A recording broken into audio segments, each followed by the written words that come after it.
আজকালকার ছেলেরা by chance যদি প্যান্টের চেইনটা খোলা রেখে দেয়, তাকে কেউ যদি বলে যে প্যান্টের চেইনটা খোলা, তার নিজের লজ্জা পেয়ে যায়।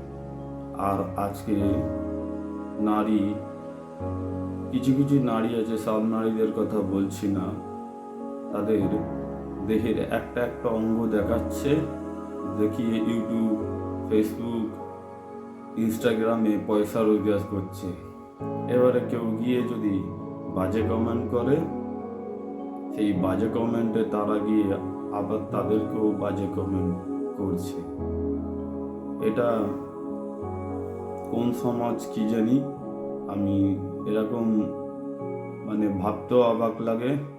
তাই ভালো মেয়েদের উদ্দেশ্য করে বলছি, ওসব কাজ থেকে দূরে থেকো, ওসব কাজ থেকে দূরে থেকো।